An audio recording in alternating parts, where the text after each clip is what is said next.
What's good, Canada fam? Ryan coming at you from The Natural Remedies. In this one, we're going to talk about how to take care of a pH probe, right? So I already have mine unsheathed, and I rinsed it off in some RO water. It's important that you use RO water or distilled water, basically just really clean water to clean your probe off with. After you pull it out of the cap, you want to get that storage solution off before you dip it into a solution. You also want to clean off the solution before you put your probe back in your cap. But you don't want to use dirty water, right? Because you will take contaminants from the water and put it into your cap, and that will create issues down the line, right? But otherwise, we're going to talk about calibration as well as how to refresh the storage cap with probe solution, just overall maintenance in this video. I already unsheathed this bad boy, so now it's time to calibrate.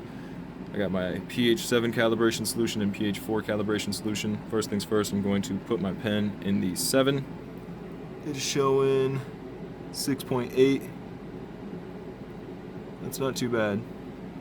One thing that's key, again, you want to let your probe sit in the solution for at least 30 seconds before you hit calibrate. It just helps give you a better calibration, truer idea of where your pen is at. And so that my pen showed 6.8 when I put it in the 7, it's a little bit off, but it's not too bad. If it were like showing 4 or 10 or something crazy like that, that is an indicator that I would need to get a new pen. And another tip, you have to start out with the 7, you go high and then low. That's what Blue Lab recommends. I don't know why exactly, but I'm just maintaining consistency with them because they seem to know their stuff. But anyways, now I'm going into the 4. Let's see if it snaps right to it. So yeah, you want to leave the probe in for 30 seconds to a minute. If you think your pen is getting slow or something along those lines, if you just feel like it's off, I definitely recommend checking it.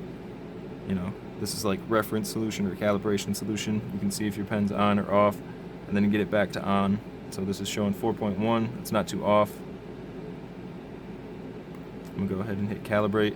And to calibrate, I'm just pressing the middle button on this pen and holding it until it automatically starts calibrating, or it's not automatic. I manually entered the calibration, but it automatically registers that it's in 4, which is again a good sign. That shows me that my pen is still healthy. If it were to show like 7 or something else, then that'd be an indicator that my pen's messed up. Yeah, long hold the calibrate until it starts calibrating. It should automatically register what solution you're trying to calibrate to. Yeah, that's it. That's how to calibrate. And then this I usually just dump back in here. You can put it into little containers with caps or something like that, cap it off and keep storing it and using it over and over. I'd recommend refreshing it after like 4 or so calibrations. I'll be getting some new solution myself here soon, just because it's a good idea to refresh that so that you're always maintaining a true pH, right?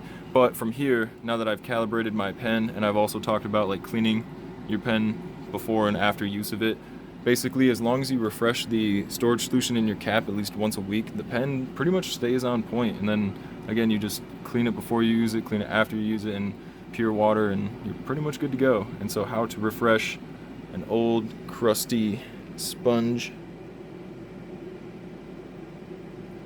Oh geez, that's bad. But basically I'll just dump in a ton of this in here, work the sponge around a bit, dump it out, do that probably twice, and then I'll leave just enough to keep the sponge nice and saturated, and that's it. That's all it takes.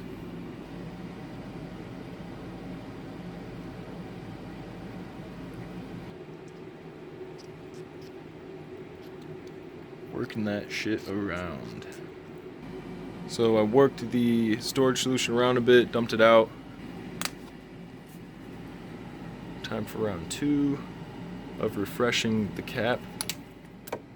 Basically, you just do the same thing again. Work the stuff around. Really work that sponge around too. You want to make sure that you're getting all the mini particles out of the tiny pores. So having worked the sponge a second time, I'm now going to apply a little bit more storage solution. Work it around just a little bit, dump this out, and then basically from here, like whatever's left over should be enough after just dumping it out. And that is what I will store my pen in. So yeah, I just dumped out the loose water or the loose solution. And as you can see, there's still like some moisture in here, but it's not super duper moist. There's not like a puddle in here of storage solution. You always want to make sure that you flick off all of the excess water and stuff before you put your pen in the cap. And then after you remove the excess water, you can put your pen back in its cap and then store upright. That's key. So these pens will both be stored upright.